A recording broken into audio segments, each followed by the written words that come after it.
Hi viewers, இதுவரை இந்த சேனலை சப்ஸ்கிரைப் பண்ணாதவங்க சப்ஸ்கிரைப் பண்ணுங்க. பக்கத்தில் இருக்கக்கூடிய பெல் பட்டனை கிளிக் பண்ணுங்க. மெடிசன் சம்பந்தமாகவும் ஃபுட் சம்பந்தமாகவும் எல்லா வீடியோவும் உங்களுக்கு வந்து சேரும்.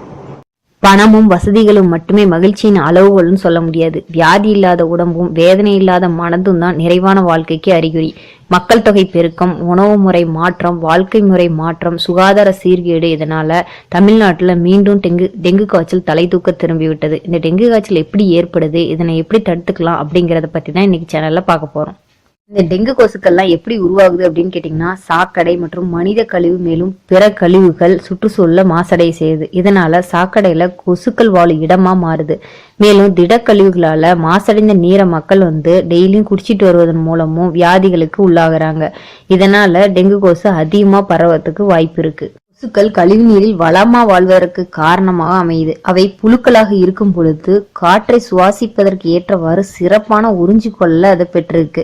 மற்ற புழுக்களுக்கு இந்த வகையான அமைப்பு இல்லை அப்படின்னும், கழிவு நீரில் உள்ள நச்சுப் பொருட்களால் இவற்றுக்கு பாதிப்பு இல்லை என்றும் பெர்னாண்டோ சாவேஸ் என்ற ஆய்வாளர் கண்டுபிடிச்சிருக்காரு.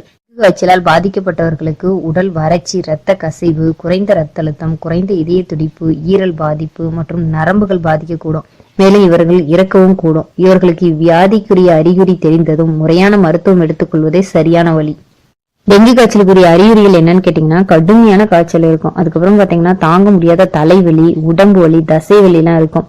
தலைப்பகுதி தடித்தால் போல இருக்கும். அது மட்டும் இல்லாம தொடர்ச்சியான வாந்தி, வயிற்றுப்போக்கு இருக்கக்கூடும்.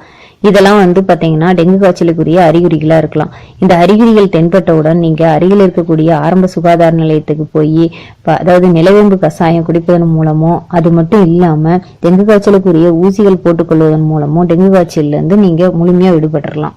டெங்கு கொசு கடிக்காம இருக்கிறதுக்கு என்னென்ன செய்யலாம் அப்படின்னா, முழு கை சட்டை போடலாம். முழு கை அதாவது கால்கள் மூடும் அளவுக்கு முழு கால் அணிந்த சட்டையை போடலாம். உறங்கும் முன் கட்டிலுக்கு கொசு வலைகள் கட்டிக்கலாம். வீட்டில் ஜன்னல் மற்றும் வெளிக்கதவுகளுக்கு கொசு வலை அடிப்பதன் மூலமும் கொசுக்கள் நம்ம வீட்டுல பரவாம இருக்கிறத தடுத்துக்க முடியும். முக்கியமா டெங்கு காய்ச்சலை கட்டுப்படுத்துறதுக்கும் அதை குணப்படுத்துறதுக்கும் முக்கிய பங்கு வகிப்பது பப்பாளி சாறு. பப்பாளி சாறு கொடுப்பதன் மூலம் ரத்த கசிவு ஏற்படுத்துவதை நிறுத்த முடியும். மேலும் நிலவேம்பு கஷாயம் கொடுப்பதன் மூலம் டெங்கு காய்ச்சலை கட்டுப்பாட்டுக்குள்ள கொண்டு வரலாம். டெங்குவாசிக்கா என்ற ஊசி போடுவதன் மூலமும் டெங்கு காய்ச்சலை கட்டுப்படுத்த முடியும்.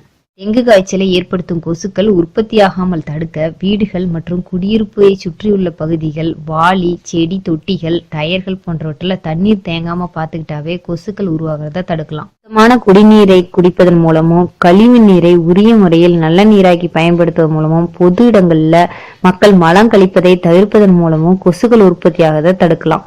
இதன் மூலம் நம்ம டெங்கு காய்ச்சல் வராமலும் தடுத்துக்கொள்ள முடியும். முடிந்தளவு வீட்டுல நீர் தேங்காம பாதுகாத்துக்கிறது மூலமும், பப்பாளி சாறை சாப்பிடுவதன் மூலமும், சுத்தமான குடிநீரை அருந்துவதன் மூலமும் டெங்கு காய்ச்சல் வராம நம்ம தடுத்துக்க முடியும்.